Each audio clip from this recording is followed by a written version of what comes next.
Hello everyone, आज हम इस वीडियो में वैसे स्टूडेंट जो खासकर जामिया इस्लाम में जामिया के अंदर जितने भी कोर्स हैं, चाहे वो यूजी के अंदर हो या पीजी के अंदर हो या सीयूटी के थ्रू एडमिशन लेना चाहते हैं या फिर बीटेक का फॉर्म अप्लाई करना चाहते हैं, बीडीएस बीआर के जितने भी कोर्स हैं, आप किसी भी कोर्स में जामिया में फॉर्म अप्लाई करना चाहते हैं। आज हम इस वीडियो में दिखाएंगे कि आप जामिया को कैसे फॉर्म फिल करेंगे।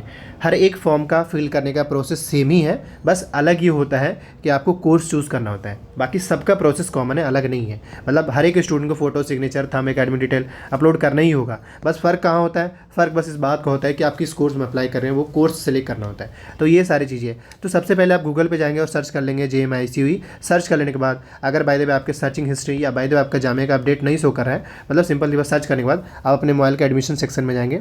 उसके बाद यहाँ पे इस तरीके का लिंक आएगा। आप यहाँ पे इस लिंक पे देखिए क्या लिखा हुआ है। कह रहा है कि लिख है टू अप्लाई फॉर यूजी के अंदर जितने भी कोर्स हैं, पीजी, बीटेक, बीआर के diploma, advance diploma, PG diploma और सर्टिफिकेट कोर्स, इन सभी कोर्स में जामिया में अप्लाई कर सकते हैं। अच्छी बात इस बार ये है कि जामिया के सर्टिफिकेट कोर्स का भी इस बार एंट्रेंस हो रहा है। इससे पहले ये होता था कि सिर्फ जामिया के स्टूडेंट के लिए ही रिजर्व था। तो ये चलिए अब इसके वेबसाइट पर आ गए। तो जो भी नए स्टूडेंट हैं, यानी जो इस बार जामिया में एडमिशन लेना चाहते हैं 2024 में, वो फॉर्म फिल करने के लिए सबसे पहले क्या करेंगे, ये एक साइन इन का पैनल है और एक न्यू रजिस्ट्रेशन का आइकन है। तो आपको सबसे पहले नए स्टूडेंट है तो आपको न्यू रजिस्ट्रेशन पे जाना है। जो भी नए स्टूडेंट है न्यू रजिस्ट्रेशन पे जाएंगे। जैसे ही न्यू रजिस्ट्रेशन पे क्लिक करेंगे इस तरीके का इंटरफेस ओपन होगा, अभी ओपन हो रहा है। इसके बाद यहाँ पे देखिए आपको अपना नाम, मिडिल नेम और लास्ट नेम, आपका date of birth, gender, father's name, mother's name, email ID बताना पड़ेगा, अपना पासवर्ड, अगेन उसी पासवर्ड को टाइप करेंगे। इसके अलावा आपके मोबाइल नंबर यहाँ ज़रूरत पड़ रहा है। इसके साथ ही आपके यहाँ पे कैप्चा भी आपको बताना पड़ेगा और उसके बाद फिर यहाँ पे साइन अप बार का आइकन आ रहा है, इस पर आपको साइन अप बार पे क्लिक करने के बाद आपको साइन इन करना पड़ेगा। तो हम पहला स्टेप पहले हम फिल करते हैं। एक अभी एग्जाम्पल के तौर पर हम बता रहे हैं, कंप्लीट बताएंगे, एक एग्जाम्पल लेके हम यहाँ पे बता रहे हैं। सबसे पहले आप अपना नाम लिख लेंगे। यहाँ पे मैंने डेट ऑफ बर्थ सेलेक्ट कर लिया। इसके बाद आप अगर जेंडर चूज़ करना होगा तो इस पर क्लिक करते ही आपका इस टाइप का इंटरफेस आएगा। तो आप यहाँ पे वो जेंडर अपना चूज़ कर लेंगे। जेंडर चूज़ करने के बाद यहाँ पे आपको अपना जो है ईमेल आईडी और उसके बाद अपना एक पासवर्ड बना लीजिएगा। ये पासवर्ड याद रखिएगा क्योंकि आपको जामिया में एडमिशन से लेकर के एडमिट कार्ड तक सारी चीज़ें आपको पासवर्ड ज़रूरत पड़ेगा। तो यहाँ पे जो पासवर्ड बनाएंगे इस पासवर्ड को कहीं अच्छी जगह पे लिख लीजिएगा। इसके बाद यहाँ पे आपका अपना मोबाइल नंबर, ये जो कैप्चा यहाँ पे टाइप करेंगे। अभी हम मोबाइल नंबर टाइप करते हैं। सो फाइनली यहाँ पे ईमेल आईडी मैंने टाइप कर दिया, मोबाइल नंबर भी टाइप कर दिया, ये कैप्चा भी यहाँ पे टाइप कर दिया। अब इसके बाद साइन अप बार पे क्लिक करेंगे। जैसे ही जब साइन अप बार पे आप क्लिक करेंगे तो इस तरीके का डिटेल शो करने लगेगा। अब यहाँ पे इंपॉर्टेंट बात यह है कि अगर आपको लगता है कि यहाँ पे डिटेल गलत है तो चेंज वाले सेक्शन पे जाएंगे और अपना डिटेल सही कर लीजिएगा। और अगर आपको लग रहा है कि डिटेल हमारा सारा सही है तो कन्फर्म वाला सेक्शन पे क्लिक करेंगे। यानी जामिया के फॉर्म फिल करने का जो पहला स्टेप है वो यही है।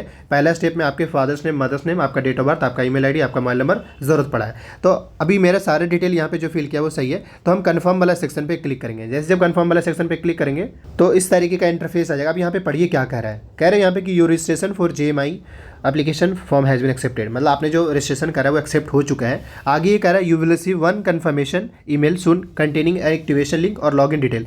मतलब है कि अब आपको एक ईमेल मिला है, ईमेल आया आपके पास, जो ईमेल डाले था ना उसी पे एक ईमेल आया। देखिए यहाँ पे ईमेल शो कर रहा है ना मेरा, तो ईमेल आया है। उस ईमेल पे आपका क्या आया है, कन्फर्मेशन लिंक आया है और उस लिंक पे ओपन करना, मतलब उस लिंक को क्लिक करना होता है। अब हम चलते हैं अपने ईमेल पे।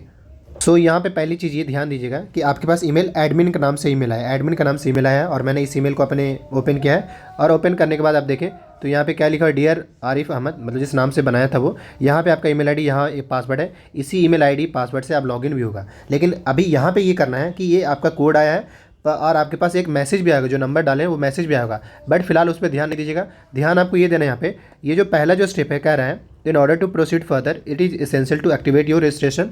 तो आपको इस पे क्लिक करना है। मतलब अब इसके बाद ईमेल पर जाने के बाद इस पर आपको क्लिक करना है। इस पर जैसे ही जब क्लिक करेंगे आप, इसके बाद आपको इस तरीके का इंटरफेस दिखेगा। आप यहाँ पे देखिए क्या आ रहा है, hi Arif Ahmed your account has been activated. अगर इस टाइप से आपके पास आ जा रहा है इसका मतलब आपका अकाउंट एक्टिवेट हो चुका है। जैसे बोलते हैं ना फेसबुक अकाउंट बनाते हैं तो पहले आपके पास एक OTP जाता है, जब OTP वेरीफाई कर तो आता नहीं लिख करके भाई आपका अकाउंट बन चुका है। तो ऐसे ही यहाँ पे भी है कि आपका पहले अभी अकाउंट बना है। अब इसके बाद जो नेक्स्ट स्टेप है वो ये है साइन इन का। जैसे पहले मैंने आपको बोला था ना कि जो स्टूडेंट अगर एक्टिवेट कर लेंगे तो साइन इन पे जाएंगे, और नहीं पहली बार जो गए उनको सिंपल सी बात है न्यू रजिस्ट्रेशन पे जाना है। तो चलिए अब हम क्या करते हैं, साइन इन वाला पैनल पे क्लिक करते हैं।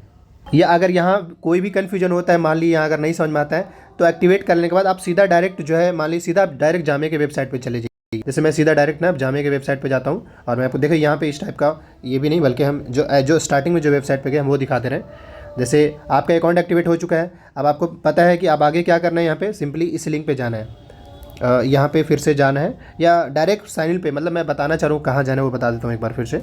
तो इस लिंक पे जाएंगे और आपको इससे पहले मैं बोला था, देखिए यहाँ पे साइन इन का पैनल आ रहा है ना, तो एक्टिवेट होते ही सीधा साइन इन पैनल पे क्लिक करना है। क्लिक करने के बाद यहाँ पे आपका जो ईमेल आईडी है वो और पासवर्ड, इसके बाद सबमिट बार पे क्लिक करेंगे। यहाँ पे आपको अपना ईमेल आईडी वही और वही पासवर्ड जो मैंने पहले बताया, उसके बाद सबमिट बार पे क्लिक कर देंगे। याद रखिएगा ये पासवर्ड आप बिल्कुल है ना अपने डायरी में मेंटेन कर लीजिएगा और लिख लीजिएगा, नहीं लिखेंगे तो नुकसान आपका होगा, क्योंकि बाद में आपको ज़रूरत पड़ेगा एडमिट कार्ड ये सारी चीज़ें। तो अब हम क्या करते हैं, सबमिट बार पे क्लिक करते हैं, हमने आईडी पासवर्ड यूज़ कर लिया। यहाँ पे जैसे जब क्लिक करेंगे देखिए इस तरीके का इंटरफेस आएगा।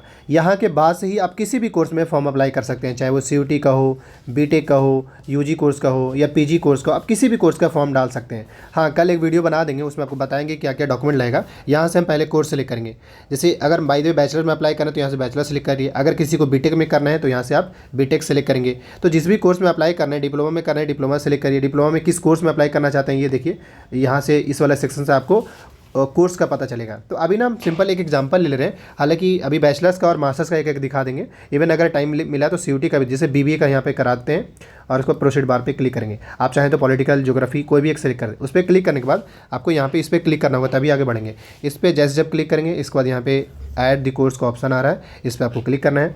जैसे जब इस पर क्लिक करेंगे देखिए इतने सारे डिटेल है, आपको इस बार बताना पड़ेगा। डिटेल का मतलब ये है कि 6 स्टेप में आपके फॉर्म सबमिट होंगे। तो अभी हम जैसे अगर आप मोबाइल से फिल करें तो आपके पास राइट साइड में 3 लाइन होगा, उस पर क्लिक करेंगे ना तो इस टाइप का इंटरफेस आएगा।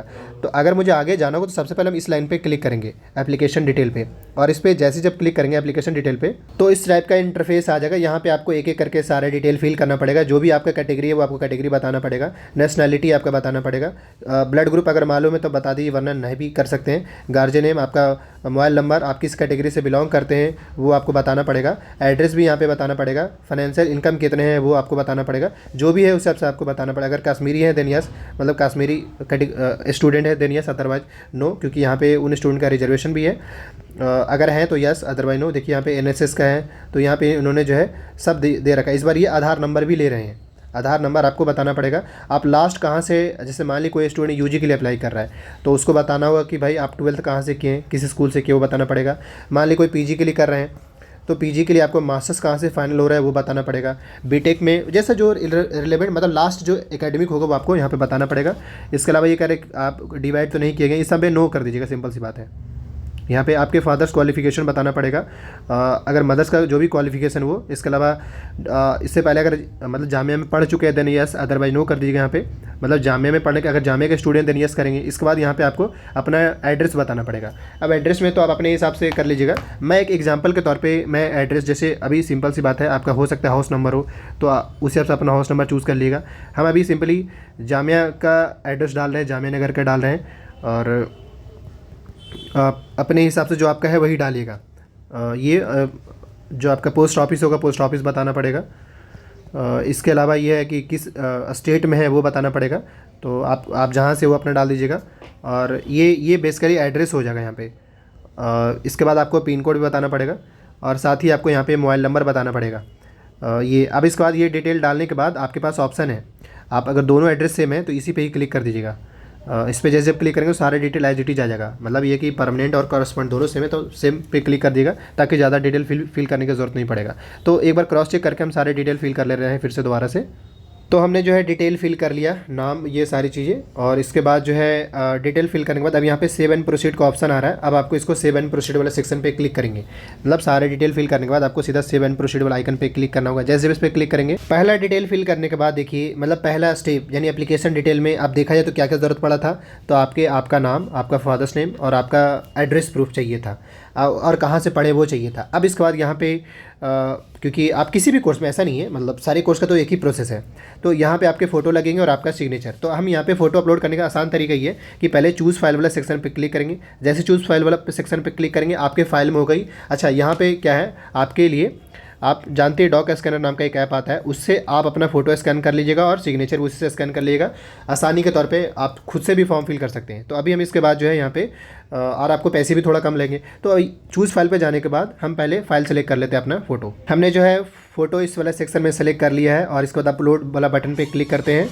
इस तरीके से आप देखें तो हमने फ़ोटो जो अपलोड कर दिया है, यहाँ पे पहले सिलेक्ट उसको अपलोड किया। अब इसके बाद सिग्नेचर अपलोड करते हैं, तो सिग्नेचर वाले सेक्शन में जाएंगे। तो यहाँ पे मैंने फोटो अपलोड कर दी, यहाँ पे सिग्नेचर भी अपलोड कर दिया। अब इसके बाद हल्का से नीचे जाएंगे, मतलब स्क्रॉल करते हुए नीचे आना है आपको। अब जब नीचे आएंगे तो यहाँ पे सेव एंड प्रोसीड का ऑप्शन आ रहा है। अब इसके बाद आपको सेव एंड प्रोसीड वाला आइकन पे क्लिक करेंगे। यहाँ पे जब क्लिक करेंगे तो आपको मालूम ही है कि आप यूजी कोर्स में अप्लाई कर रहे हैं, इसलिए आपका 12th का डिटेल बताना पड़ेगा। यहाँ पे 2 चीज़ें हैं, अगर आप पास आउट हो चुके हैं तो ऐसे में आपको पूरा डिटेल बताना पड़ेगा। जैसे अभी हम फिलहाल अगर मान लीजिए आपका जो भी बोर्ड है वो बोर्ड बता दीजिएगा। अगर मान लीजिए आपका बोर्ड यहाँ नहीं मैच करता है तो आप लास्ट में एक ऑप्शन है अदर का, ये सेलेक्ट कर लीजिएगा और अपना जो स्कूल कॉलेज जो भी है वो नाम मेंशन। अगर नहीं है तो बट अगर by the way CBSE board है, बीएसई बोर्ड है या जो भी बोर्ड है, ये बोर्ड इस बार यहाँ पे चेक कर लीजिएगा। अगर नहीं है तो अदर सेलेक्ट कर लीजिएगा। तो यहाँ पे ऑलरेडी है, इसलिए हम यहाँ पे सेलेक्ट कर ले रहे हैं।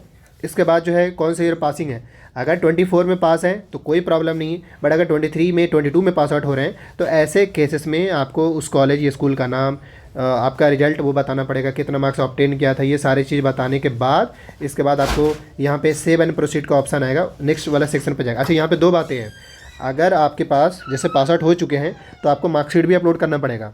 तो इसके बाद जब जैसे इसके बाद नेक्स्ट स्टेप में जाएंगे ना तो आपको मार्कशीट अपलोड करना पड़ेगा। जैसे मैं एक सैंपल के तौर पे दिखा भी दूंगा, बट चलिए कोई नहीं। देखिए, अगर जो स्टूडेंट इस बार हैं तो उनको सिंपली मतलब 2024 में पास आउट हो रहे हैं, उनको रिजल्ट अवेटेड पे क्लिक करना होगा और कुछ बताने की ज़रूरत नहीं है। सेव एंड प्रोसीड वाले सेक्शन पे क्लिक कर लेंगे और यहाँ पे कह रहा है प्लीज़ रिकन्फर्म, आपने जो भी डिटेल डाला वो सही डाला है। अगर सही डाला है तो देन ओके पे क्लिक करिए, वरना कैंसिल जाकर बैक करके चेक कर सकते हैं। तो ओके पे क्लिक कर देंगे। यहाँ पे मैं फिर से रिमाइंड करना चाह रहा हूँ, अगर आप पास आउट नहीं है तो ज़्यादा कुछ अपलोड करने की ज़रूरत नहीं पड़ेगा, और अगर पास आउट हो चुके हैं तो फिर आपको सर्टिफिकेट अपलोड करना पड़ेगा। तो यहाँ पे वही ईयर पे डिपेंड करेगा। तो यहाँ पे अभी हम सर्टिफिकेट अपलोड कर लेते हैं। यहाँ पे आपको सर्टिफिकेट का नंबर बताना पड़ेगा। यहाँ पे ऑलरेडी सेलेक्ट है, तो अब यहाँ पे हम फाइल चूज़ कर लेते हैं। हमने यहाँ पे फाइल सेलेक्ट कर लिया है। अब इसके बाद यहाँ पे सर्टिफिकेट नंबर डाल के अपलोड वाले सेक्शन पे अपलोड कर देंगे यहाँ पे। अच्छा, यहाँ पे याद रखिए ये मार्कशीट उन्हीं लोगों को अपलोड करना पड़ेगा जो 23, 22 में पास आउट हुए हैं। जो 24 में पास आउट हुए हैं उनको ये सब अपलोड करने की जरूरत पड़ेगा नहीं, वो सीधा आगे 7 प्रोसीड वाले सेक्शन पे चले जाएंगे। तो फाइनली आप देखिए ये सर्टिफिकेट अपलोड हो चुका है और इसके बाद 7 प्रोसीड का ऑप्शन आ चुका है। समझिए, यहाँ पे फिर से बता रहा हूँ, जो स्टूडेंट 2024 में पास आउट हो रहेंगे यानी वो उनको डायरेक्ट 7 प्रोसीड का ऑप्शन आ जाएगा, मार्कशीट अपलोड करने की जरूरत नहीं पड़ेगा, उनको बस स्कूल का नाम, कॉलेज डिटेल बताना पड़ेगा। पर जो स्टूडेंट 23 में पास आउट हुए उनको ये अपलोड करने के बाद फिर आएगा 7 प्रोसीड का। तो हम यहाँ पे 7 प्रोसीड वाले सेक्शन पे क्लिक करते हैं। अच्छा, याद रखिए यहाँ पे एक बात और, चलिए अभी आगे जाने देते हैं, नेक्स्ट स्टेप में जाने देते हैं। यहाँ पे देखिए सेंटर में आपको पास ऑप्शन है, सेंटर में पहले कैटेगरी, तो आप जिस भी कैटेगरी से बिलोंग करते हैं मुस्लिम के हिसाब से वो सेलेक्ट कर लीजिएगा। इसके अलावा प्रेफरेंस आपके ऑप्शन आ रहा है, तो प्रेफरेंस यहाँ पे चूज़ कर लेंगे, जो भी प्रेफरेंस में अपना डालना चाह रहे हैं टॉप पे वो। यहाँ पे सेल्फ फाइनेंस भी बीकॉम, इस बार सेल्फ फाइनेंस भी कोर्स जहाँ मैंने बीकॉम में ला दिया इस बार। अब यहाँ पे समझिए, ज़रूरी नहीं कि हर एक कोर्स में कोर्स प्रेफरेंस हो, कुछ में नहीं भी आएगा। जैसे बीए प्रोग्राम बीए पॉलिटिकल में आएगा, लेकिन बीए इंग्लिश में आपका नहीं आएगा, मास मीडिया में आपका नहीं आएगा। तो डिपेंड करेगा आप किस कोर्स में अप्लाई कर रहे हैं। वही हाँ ये आएगा, आप अपना कैटेगरी वही सब चूज़ कर लीजिए। जैसे मुस्लिम जो गर्ल्स है वो मुस्लिम चूज़ करेंगे, मुस्लिम वेमेन चूज़ करेंगे, जो ओबीसी है वो मुस्लिम ओबीसी चूज़ करेंगे। तो वही सब अपना देख लीजिएगा। अब इसके बाद यहाँ पे सेव एंड कंटिन्यू वाला सेक्शन पे आपको क्लिक करना है। जैसे ही जब यहाँ पे क्लिक करेंगे, देखिए अभी ओपन हो रहा है और थोड़ा सा इसमें, तो ये इस तरीके से आपके फॉर्म जो है, मैं यहाँ पे थोड़ा स्पीड करके स्क्रॉल करूँगा क्योंकि कुछ सिक्योरिटी रीजन की वजह से डिटेल नहीं शेयर किया जा सकते। बस इस तरीके का इंटरफेस आएगा। अब इसके बाद करना ही होगा, यहाँ पे आई कन्फर्म पे क्लिक करना होगा और इसके बाद अगर यहाँ पे देख लीजिएगा, अगर आपको लगता है ये सारे डिटेल करेक्ट है, तो अगर डिटेल करेक्ट लग रहा है तो आप सीधा क्या करेंगे, यहाँ पे कन्फर्म वाला सेक्शन पे क्लिक करेंगे। अगर लगता है अभी भी गलत है तो फिर से जाकर होम वाला सेक्शन पर जाइएगा और एक एक करके सारा स्टेप पे जाकर चेक करके आप कर सकते हैं। याद रखिए, जब तक अगर आप पेमेंट नहीं करते हैं उससे पहले आप सारा डिटेल करेक्ट कर सकते हैं, फॉर्म चेंज कर सकते हैं, लेकिन पेमेंट हो जाने के बाद कुछ नहीं हो सकता है। तो पेमेंट से पहले आप कोई भी गलती होता है वो चेक कर सकते हैं। तो चलिए अब हम यहाँ पे कन्फर्म एंड सबमिट वाला सेक्शन पे क्लिक करते हैं और इसके बाद फिर से इस टाइप का ही इंटरफेस आएगा। अब इसके बाद प्रोसीड टू पेमेंट का ऑप्शन आ रहा है, इस पर आप क्लिक करेंगे। जैसे भी इस पर क्लिक करेंगे तो इस तरीके का इंटरफेस आ जाएगा और इसके बाद देखिए यहाँ पे मतलब यूँ समझिएगा पेमेंट पे जा चुके हैं। तो अब इसके बाद यहाँ पे सबसे पहले पेमेंट का मोड सेलेक्ट करना पड़ेगा। यहाँ पे ऑनलाइन मोड सेलेक्ट कर लेते हैं इस वाले सेक्शन से, मतलब इस वाले सेक्शन से ऑनलाइन मोड सेलेक्ट करते हैं। तो यहाँ पे देखिए मैंने ऑनलाइन मोड सेलेक्ट कर लिया। अब इसके बाद मान लीजिए आपके पास क्रेडिट कार्ड, डेबिट कार्ड जो भी है, तो यूजुअली लोगों के पास डेबिट कार्ड होता है, तो यहाँ से आपको डेबिट कार्ड सेलेक्ट कर लेना है। इसके बाद आपको क्या करना है, अब प्रोसीड टू पे वाला सेक्शन पे क्लिक करना है। मतलब यहाँ पे ऑनलाइन सेलेक्ट करेंगे, यहाँ पे अपना डेबिट कार्ड सेलेक्ट करेंगे, उसके बाद प्रोसीड वाला पेमेंट पे क्लिक करेंगे। जैसे इस पर क्लिक करेंगे तो टोटल जो चार्जेज है देख सकते हैं यहाँ शो कर रहा है। पे नाउ पे क्लिक करिए, यहाँ पे इस पर जैसे जब क्लिक करेंगे यहाँ पे आप तो इस टाइप का आइकन आएगा, यहाँ पे पे यूजिंग कार्ड क्लिक करेंगे। जैसे ही पे यूजिंग कार्ड पे क्लिक करिएगा तो यहाँ पे आपको अपना डेबिट कार्ड, आपका एक्सपायरी डेट और सीवी नंबर और इसके बाद आपका नाम यहाँ पे रहेगा, और पे नाउ पे क्लिक करेंगे। जैसे जब इस पर क्लिक करेंगे आपको मालूम है एक OTP जाएगा आपके मोबाइल पे। OTP जाने के बाद वो वेरीफाई होगा, उसके बाद आपके 564 रुपीज़ डिडक्ट हो जाएगा। इस तरीके से आपके एक फॉर्म सबमिट हो जाएंगे। अब इसके बाद अगर हम बात करें, आप 2 से 3 कोर्स के फॉर्म डालना चाहते हैं, हालांकि अभी हम यहीं तक बता रहे हैं, इससे आगे नहीं बता पाएंगे क्योंकि ये मैंने एग्जांपल के तौर पे लिया था। हाँ, पेमेंट का यहाँ तो हो गया, उसके बाद कुछ नहीं करना, उसको प्रिंट कर लीजिएगा, या पेमेंट कर लेंगे तो काफ़ी है। उसके बाद हम आगे वीडियो बना देंगे कि प्रिंट कैसे हो क्या होगा, बट इतना अगर कर लेते हैं और पेमेंट आपका सक्सेसफुली हो जाता है तो काफ़ी होगा। अब अगर मान लीजिए कोई स्टूडेंट चाहता है कि 2 फॉर्म फिल करें, तो उनके लिए क्या करना होगा, माई एप्लीकेशन पर फिर से जाना होगा, और इसके बाद जाने के बाद अभी ये ओपन होगा थोड़ा सा, और यहाँ पे जाने के बाद देखिए एक कोर्स ऑलरेडी मैंने फिल करा है बट अभी पेमेंट नहीं किया, इसलिए क्या आ रहा है यहाँ पे कन्फर्म बट नॉट पेड। अगर पेमेंट हो जाएगा ना तो यहाँ पे कन्फर्म बट पेड का भी ऑप्शन है, मतलब कन्फर्म एंड पेड का ऑप्शन आ जाएगा, और इस तरीके से आपका फॉर्म सबमिट हो जाएगा। तो एक फॉर्म मैंने दिखाया। अब मान लीजिए और भी कोर्स का फॉर्म डालना हो तो फिर से कोर्स टाइप पे जाएंगे यहाँ पे, और यहाँ पे बैचलर सेलेक्ट करेंगे, और यहाँ पे बैचलर्स में भी किस कोर्स में अप्लाई करना चाहते हैं। हालांकि मैंने गलती से मास्टर सेलेक्ट कर लिया, तो बैचलर्स में ही आपके ऊपर है, आप मास्टर्स भी MA अगर पॉलिटिकल का देना चाहते हैं, यहाँ से फिर से प्रोसीड वाला सेक्शन पे आप नोटिस करिए कि जो पहला जो स्टेप था सेम एज इट इज ये है कि नहीं, मतलब जो पहला फॉर्म फिल करके मैंने बताया सेम ये है कि नहीं। अब यहाँ पे क्या करना है, इस पर आपको क्लिक करना है, और इसके बाद आपको ऐड वाला कोर्स वाला सेक्शन पे क्लिक करना है। जैसे जब इस पर क्लिक करेंगे बिल्कुल डिट्टो जो पहले फॉर्म फिल किया गया है same as it is same process इसमें भी है। अब सेम, हाँ एक बात और, अगर आप एक बार फॉर्म फिल कर चुके हैं तो दोबारा पूरा डिटेल्स फिर से डालने की ज़रूरत नहीं पड़ता है। बस आप इस वाला एप्लीकेशन डिटेल में यहाँ पे जाएंगे और एक एक करके सारा डिटेल चेक कर लीजिएगा, और चेक करने के बाद, मतलब मैं ये बता रहा हूँ कि अगर कोई स्टूडेंट 2 फॉर्म फिल करता है तो ऐसे में जरूर नहीं कि हर बार डिटेल फिल करना पड़े, हर एक बार में सेव एंड प्रोसीड पे जाएंगे और फाइनल जाकर पेमेंट कर देंगे। इस तरीके से आप 2 फॉर्म को फिल कर पाएंगे। अब भाई अगर कोई स्टूडेंट CUT वाले हैं, अगर कोई स्टूडेंट CUT वाले स्टूडेंट है तो CUT के लिए भी जो है आप यहाँ से कर सकते हैं। जैसे मैं आपको एक एग्जांपल दिखा देता हूँ कैसे CUT वाले फिल करेंगे। बस CUT वाले में ये होगा कि आपका CUT का एप्लीकेशन नंबर रिक्वायर्ड होगा। तो अभी तो CUT वाले स्टूडेंट फिल ही नहीं कर पाएंगे क्योंकि उनके पास अभी एप्लीकेशन नंबर तो है नहीं, तो उनको थोड़ा सा इंतजार करना पड़ेगा। तो अभी मैं फिर से माई एप्लीकेशन पर जा रहा हूँ। अभी यहाँ पर देखिए 2 कोर्स मैंने सेलेक्ट किया, तो 2 कोर्स यहाँ पर ऑप्शन आ रहा है। हालाँकि ये अभी चलिए मैं दिखा देता हूँ, कोई बात नहीं, आ जाएगा यहाँ पर। तो यहाँ पर ये आया CUT वाले में, जैसे बैचलर में ही कौन सा कोर्स CUT में है, तो आपको मालूम ही है कि हिस्ट्री जो है CUT में है। और यहाँ पे फिर से प्रोसीड बार पे क्लिक करेंगे, और इस पर क्लिक करने के बाद यहाँ पे इस पर क्लिक करेंगे और ऐड कोर्स पे क्लिक कर देंगे। और इसके बाद यह है यहाँ पे आपको एप्लीकेशन डिटेल पे जाएंगे, तो देखिए पहले नंबर पे जो CUT वाला एस्पिरेंट है उनको CUT का एप्लीकेशन नंबर देना पड़ेगा, तभी सबमिट कर पाएंगे। अब इसके बाद सेम प्रोसेस है, ऐसे ही आपको ज़्यादा आप डिटेल डालने की ज़रूरत नहीं पड़ेगा। सेम एज इट इज जो पहले स्टूडेंट जो फॉर्म डाला है एज इट इज आपको फॉर्म में डिटेल डालना पड़ेगा। तो ऐसे देखिए, हालांकि हर एक कोर्स का सेपरेटली बता पाना मुश्किल होगा, लेकिन आप कोशिश करिए ये देखिए कि बैचलर के अंदर जितने भी कोर्स हैं या PG के अंदर है या BTech वाले, सबका प्रोसेस एक ही है, सब सेम प्रोसेस से गुजरेंगे। बस ये कि जो नीट वाले स्टूडेंट है, जो BTech वाले स्टूडेंट है, जो CUT वाले हैं, इनको अपना एप्लीकेशन नंबर दे करके सबमिट करना पड़ेगा। तो ये रहा फॉर्म से रिलेटेड वीडियो। होपफुली वीडियो काफ़ी हेल्पफुल हुआ होगा। पहला फॉर्म से रिलेटेड आने वाले टाइम में कई सारे वीडियो बनाया जाएगा, जैसे फॉर्म सबमिट हुआ या नहीं, फॉर्म कैसे वेरीफाई हुआ, ये सारी चीज़ें। अभी फिलहाल ये कि फॉर्म फिल कर लीजिए। वीडियो अच्छा लगा लाइक कीजिएगा, इस चैनल को सब्सक्राइब कर लीजिए क्योंकि आने वाले टाइम में जो भी अपडेट्स आएगा इस चैनल पे मिल जाएगा। साथ ही किसी स्टूडेंट को क्वेश्चन पेपर चाहिए, वीडियो के डिस्क्रिप्शन बॉक्स में लिंक है, वहाँ से आप एक्सेस कर सकते हैं। वीडियो के डिस्क्रिप्शन बॉक्स में कई सारी चीज़ें जहाँ पे आपको मिल सकता है।